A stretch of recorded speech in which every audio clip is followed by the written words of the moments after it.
All right, we're live.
Good morning.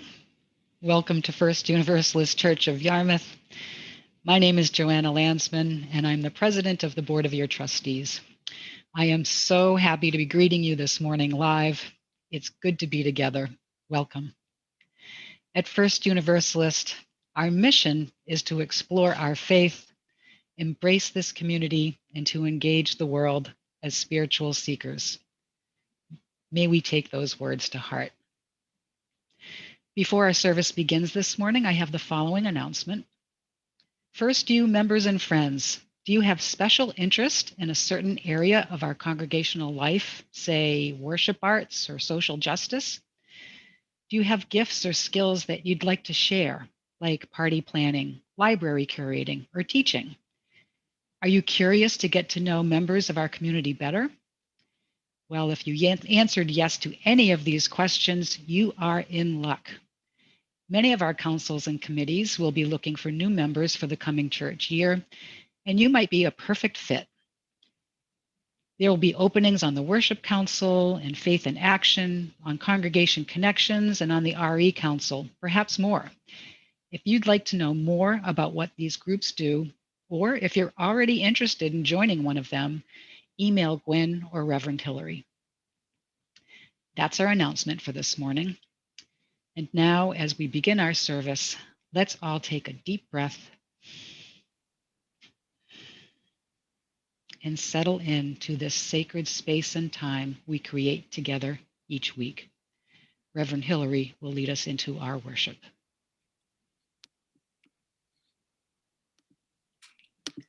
Thanks, Joanna. And thank you, Sam. Thank you, Kai. And thank you, Pete.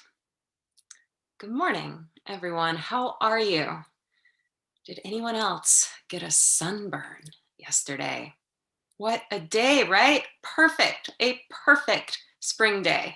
I hope you were able to enjoy it. And I hope this morning finds you well, my friends. It's good to be with you on yet another fresh spring day, even though it's a little less sunny. My name is Reverend Hillary Collins-Gilpatrick. I'm the minister of First Universalist Yarmouth, and it's with joy that I say, whoever you are, wherever you're from, whomever you love, whatever you've done, you are welcome here, and we are so glad you're here. My friends, last week during our Easter service, I invited you to join me this spring in practicing resurrection, to feel the fullness of the grief and the fullness of the hope that follows us around in our day-to-day lives and act from there. Today in our service, with the support of Sam and his spirited and soulful music, I hope to provide some guidance as to how exactly we do that whole act from there piece. Let's begin with some joy, though, shall we? Our opening words this morning are a poem that I offered in our Vespers service this past Wednesday, and they have stayed with me ever since. The poem is entitled Don't Hesitate by our old favorite, Mary Oliver. If you suddenly and unexpectedly feel joy, don't hesitate. Give into it. There are plenty of lives and whole towns destroyed or about to be. We are not wise and not very often kind, and much can never be redeemed. Still, life has some possibility left. Perhaps this is its way of fighting back, that sometimes something happens better than all the riches or power in the world. It could be anything, but very likely you notice it in the instant when love begins. Anyway, that's often the case.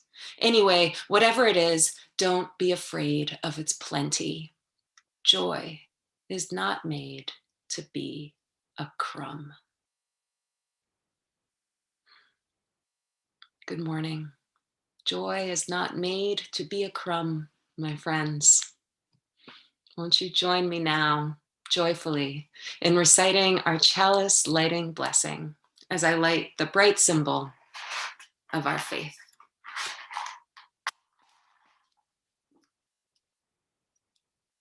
we light our chalice in peace and friendship.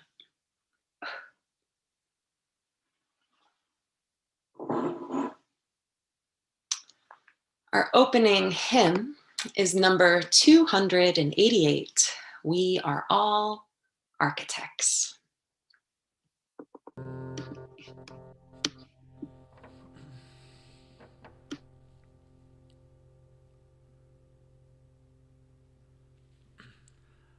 All are architects of faith, working in these walls of time, some with massive deeds and great, some with ornaments of rhyme.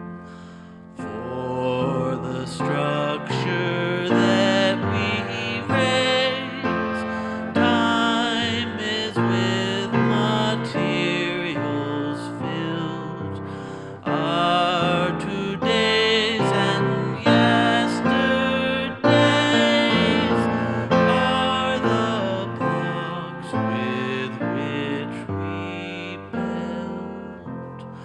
build today then strong and sure, with a firm and ample base, and ascending and secure, shall tomorrow find its place.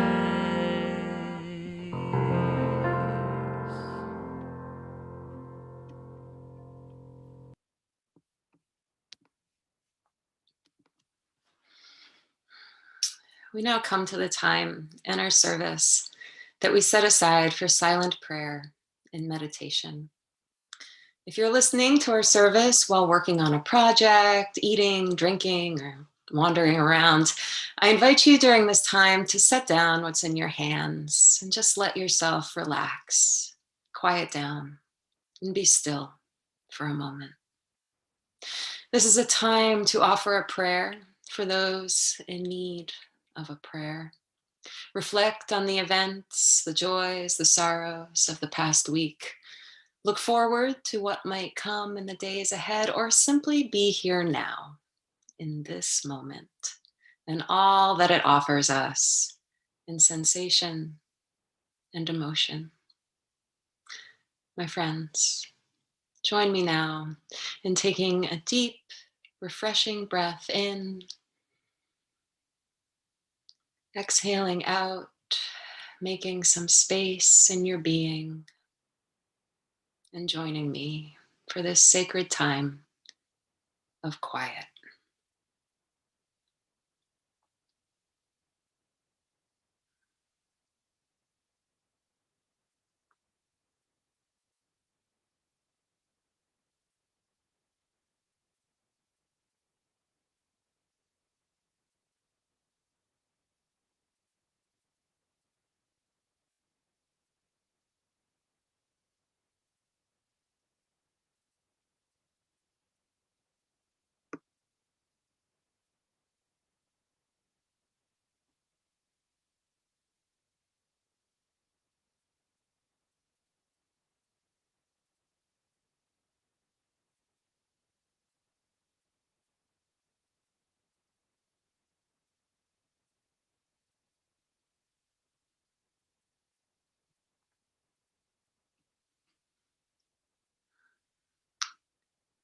For all that can be shared, for all we hold inside, for all we simply do not have the words to express. We hear you. We hold you. We wish you immediate comfort, continued joy, a path forward, and the seeds of peace. Amen.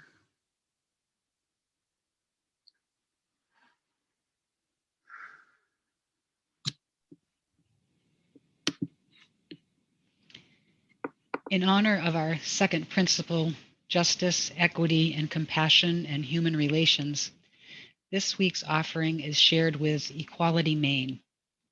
Equality Maine works to secure full equality for lesbian, gay, bisexual, and transgender people in Maine through political action, community organizing, education, and collaboration.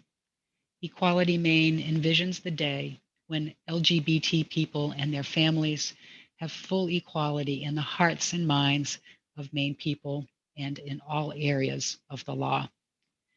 In the words of Margaret Chase Smith, standing for right when it is unpopular is a true test of moral character. You're invited to make your offering using the donate button in the order of worship. By clicking this link, you'll be taken to Give Butter, a virtual giving site that accepts a card number, PayPal, and Venmo accounts. You may also make your offering by dropping a check in the mail or by using your bank's free bill pay feature. This morning's offering has now been requested and will be gratefully received. Thank you.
Mm.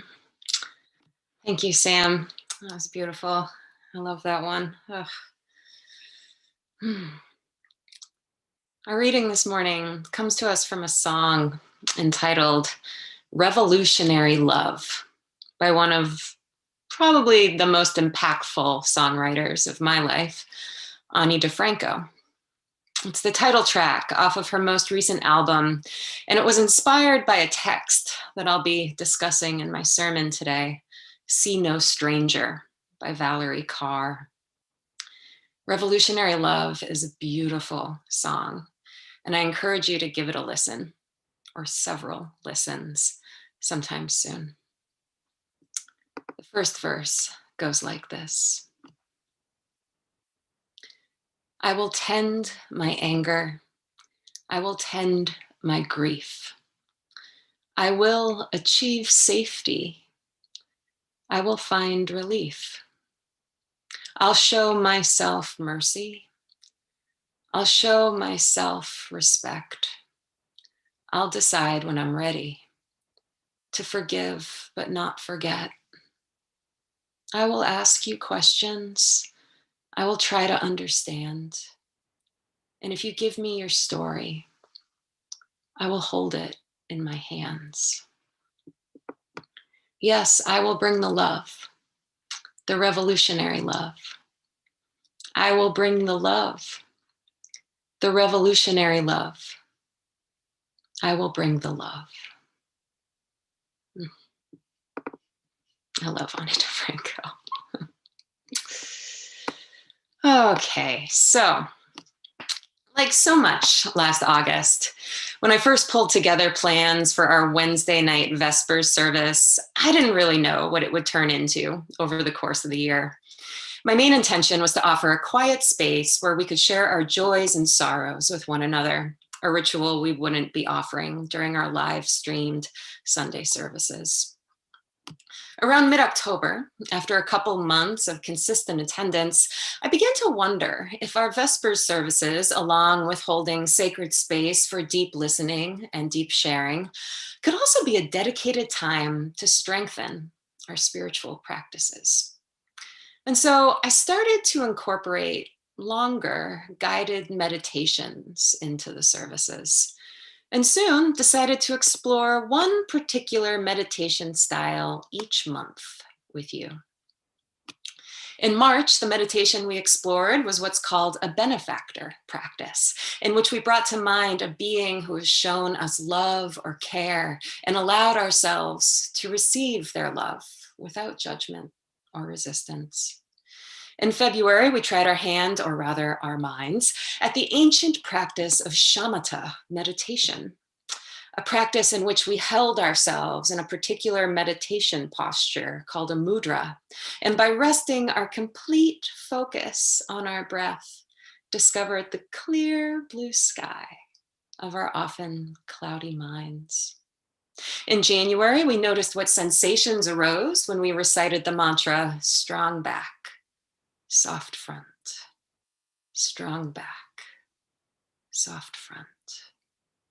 In December, we practiced loving kindness or metta meditation toward ourselves, our loved ones, and those we didn't know. Despite my intention to offer a different meditation each month, this past Wednesday, the first Vespers of April, I offered a metta meditation again. This time, however, I led the full practice, in which we offered loving kindness to ourselves, our loved ones, those we don't know, and our opponents. Distinctly, I remember this past December when first I offered the metta meditation, and I intentionally skipped over that last bit. In that liminal period between the election and the inauguration, during the third wave of the virus, the tenor of many of our lives was so anxious, so confused, so lonely. I know some of you were offering loving kindness to your opponents in personal practices, but as a collective, it was my feeling that we needed to spend more time locating our centeredness and remembering the love and peace within us, rather than try to push ourselves further into difficult states of mind. This spring, though, as we learn how to practice resurrection, to feel the grief and hope that exists side by side in our lives and act from there, I felt compelled to return to the metta practice in Vespers. For though the world remains just as broken as it is beautiful, I feel we're more able to relax and open our hearts this spring than we were in the dark of winter a few months ago. Offering loving kindness to ourselves, the ones we love, the strangers and opponents in our lives seems like a solid practice to support our open-hearted resurrection efforts. In her book,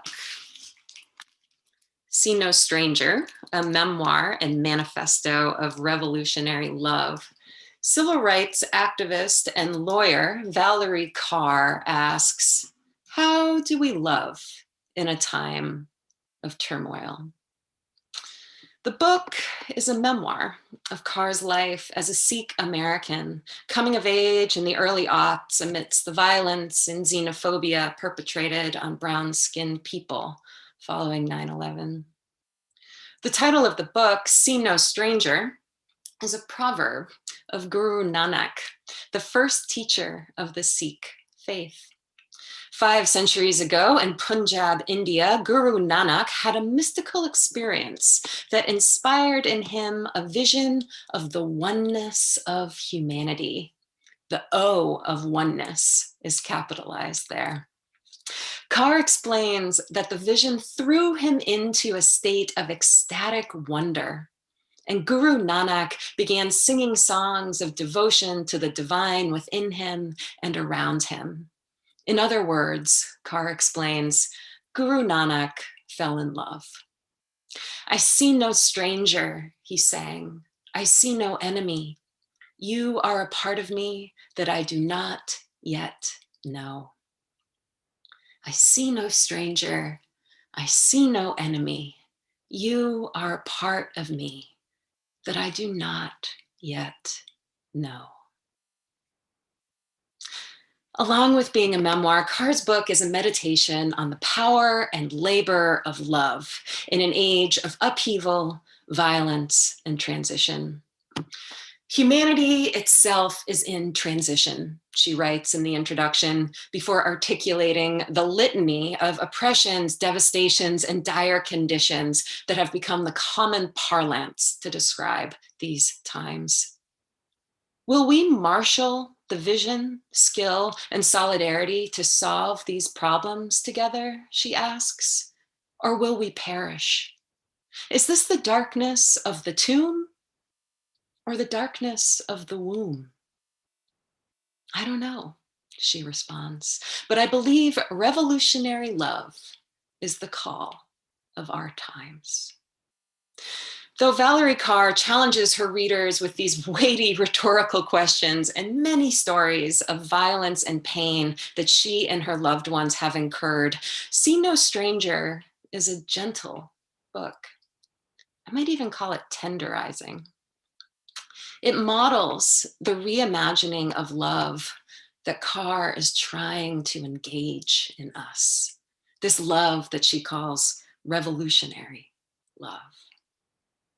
Though she tells stories of horrible wrongs done to her and her beloveds, she recounts these stories in such a way that I never found myself hating the perpetrators of these wrongs, nor seeking vengeance upon them for their actions.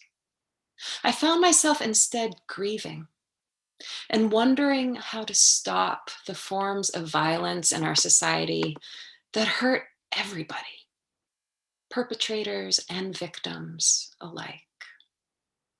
Victims, all of us, really. It was a fierce feeling with underpinnings of rage, but it wasn't aggressive. It wasn't violent. It was love. but a love I am unused to feeling. If you cringe when people say that love is the answer, Carr writes, I do too. Love is more than a feeling. Love is a form of sweet labor, fierce, bloody, imperfect, and life-giving, a choice we make over and over again. This labor engages all our emotions. Joy is the gift of love. Grief is the price of love. Anger protects that which is love. And when we think we have reached our limit, wonder is the act that returns us to love. Revolutionary love, she concludes, is the choice to enter into wonder and labor for others, for our opponents, and for ourselves in order to transform the world around us. This sweet labor, this revolutionary love is the same feeling that overtakes my heart and mind when I can actually settle down and successfully get through a full metta meditation practice. Total openness, it's a radical letting go, a deep desire for all beings to be happy, to know peace, to be free of suffering. I see no stranger if I'm doing it right. Everyone is a part of me I do not yet know. No matter who you are, no matter where you're from, whom you love, what you've done, you are welcome here with me. And to me, calling this feeling love doesn't really do it justice. The experience of this love and the action it compels, for me, it's bigger than words. It's a deep down core experience, expansive, grounding, mysterious, and pulsing with energy. To me, this metta, this revolutionary love is one of those, whoa, this is way bigger than me experiences that makes me believe in God or a higher power. I can understand, though, if for you, this revolutionary love makes you believe in the potential and capacity of human beings. We are capable of feeling and knowing so much. What shall we do? What shall we do with this wild and precious knowledge? How do we act from here? One of my favorite parts of Valerie Carr's See No Stranger is her revolutionary love compass. It's a visual tool she designed to help us orient ourselves in all of our loving labors and act from there. And let me show you this compass. It's pretty cool. Oh, uh-oh. Yep, where? Yep, okay. Kai's laughing at me. Thanks, Kai. All right, so here it is, the revolutionary love compass. So the directions that Carr explains that go along with this compass is she says to point the compass toward whomever you want to practice loving, another, an opponent, or yourself. The name of the practice is the outermost ring. The actions for that practice are within. Discern which action you need for the moment, she explains. The innermost ring of the compass, wonder, rage, breathe, contains internal actions. The middle ring, grieve, listen, push, contains relational, interpersonal actions. And the outer ring, fight, reimagine, transition, is made up of communal actions. I see this compass, Hillary here, see this compass as a guide to practicing resurrection, a tool for engaging that expansive feeling of love that holds grief, wonder, joy, and rage at once. That love that goes beyond words and acting from there. Let's take a moment to explore each one of these orientations of this revolutionary love compass. We see that in order to love others, to see no stranger, we begin with wonder. Valerie Carr writes, "Who we wonder about determines whose stories we hear and whose joy and pain we share." She continues, "Those we grieve with, sit with, weep with, are ultimately those we advocate for, build solidarity with, and fight alongside for collective liberation and transformation." When it comes to opponents, the work of revolutionary love is to tend the wound. Here we see that the internal work of this process is rage. Carr explains that rage is not the opposite of love. Rage is the force that protects that which is love. We need to honor our rage, she says, not suppress it or let it explode. We need to process our rage in safe containers. And once we are in relationship with it, we can decide how we want to use that energy for nonviolent action in the world. Being in relationship with our rage might mean that we are safe enough and brave enough to do the work of listening. And when we are able to listen to our opponents, we do so to understand the context that enable them to cause harm. And then we use that information to reimagine structures that protect dignity for all of us. Finally, we turn the compass towards ourselves. And here Carr writes, "In all of our various labors, we can care for ourselves by remembering the wisdom of the midwife. Breathe and push." We breathe to draw energy and power into our bodies, to let joy in.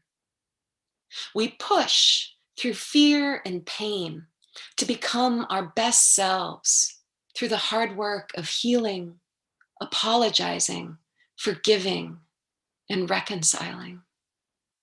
At the most convulsive moments of our lives, Carr writes, we summon the deepest wisdom and find the bravery to transition, undertaking the fiery and life-giving labor of moving from one reality to another. And over there in the corner, as we can see, all along the way, joy is with us, moving through our process, serving as a constant companion, not a crumb. Joy returns us to everything that is good, Carr writes, everything that is beautiful and worth fighting for. Joy is always there.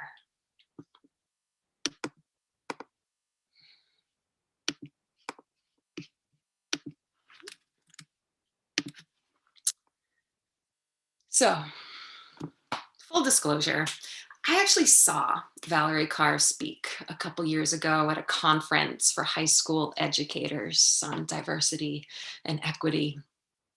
And during her lecture, she introduced her revolutionary love compass and the concept of the sweet labor of love. And I balked. As someone who has never given birth to a child, I felt resistance to the birthing metaphors and was concerned how this message would translate to those of us who have not or cannot or do not want to give birth to children. Breathe and push the darkness of the womb, sweet, fierce, bloody labor. I couldn't help but wonder though, if my resistance was perhaps something I needed to breathe and push through. There are really wonderful responses I'm getting from men around these birthing metaphors Valerie Carr shared last month in a talk she gave at Cedar Lane UU Church. Men who are tired of the metaphors we always use for labor. In my work, she explained, I use both warrior metaphors and birthing metaphors. I talk about swords and shields all the time, and people take that in because we're used to hearing those metaphors, aren't we? Why is that? Only a subset of mostly men over the course of history have had the actual embodied experience of going to war. And yet, when we say fight the good fight or soldier on, we all know what that means. It means unlocking a certain bravery to protect and defend. So too, only a subset of women have had the experience of birthing, or even birthing in a way that I'm describing. And yet that experience carries wisdom that might also be useful for all of us. When the midwife says, breathe and push, breathe and push, breathe and push, it becomes a rhythm, she says, that helps us build stamina, strength, and resilience in all the various labors of our lives. The work of creating and nurturing is not a biological right. It's a human right. It's your right. Carr concludes, I offer up and hold fast to these birthing metaphors as a universal metaphor. No matter what body you occupy, this metaphor is a way to think about the labor of raising a family, the labor of making a livelihood, of building a nation, or rebirthing a movement. I'll note that Valerie Carr has put together an extensive interactive website explaining each element of this labor of revolutionary love. It's worthwhile to explore it. Talks she has given on this ethic of love and her own personal journey are also very easily findable all over the web. Often in her talks, Carr repeats these mantras: lead with wonder, see no stranger, separation is an illusion. Lead with wonder, see no stranger, separation is an illusion. In our metta meditations during Vespers this month, we will recite the mantra, may you be happy, may you know peace, over and over towards ourselves, our loved ones, those we don't know, and those who are our opponents. May you be happy, may you know peace, may you be happy, may you know peace. We will let the words move through us slowly enough that we really feel their meaning, really know their intention. May you be happy. May you know peace. This loving kindness meditation is a practice that holds grief and hope at once. It calls us to lead with wonder, to see no stranger, to let the imaginary walls of separation dissolve. It's my hope that reciting these loving kindness mantras will help us reimagine the world and act from there. May joy accompany us along the way, returning us always to everything that is beautiful and worth fighting for. Don't hesitate, my friends. Bring the love, the revolutionary love. Let it be so, and amen.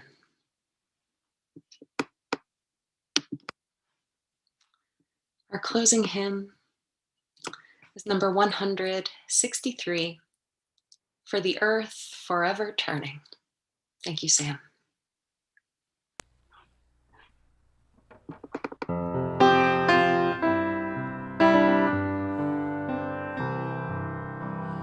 For the earth forever turning, for the skies, for every sea, for our lives, for all we cherish, sing we are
Won't you join me as we won't you join me as we close our service in a time of prayer?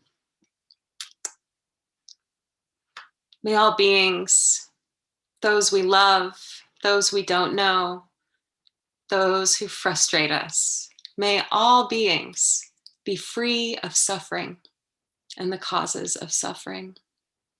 May we all experience profound joy and the causes of profound joy. May we all lead with wonder, see no stranger, bring the revolutionary love, and get free. Join me now in our unison benediction. For those who come here seeking God, may God go with you.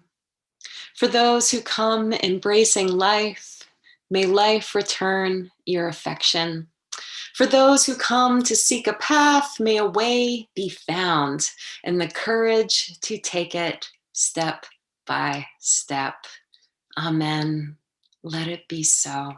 Thanks for being with us this morning, my friends. We'll see you in coffee hour in just a few minutes. But first, Sam will lead us out with a little Thelonious Monk.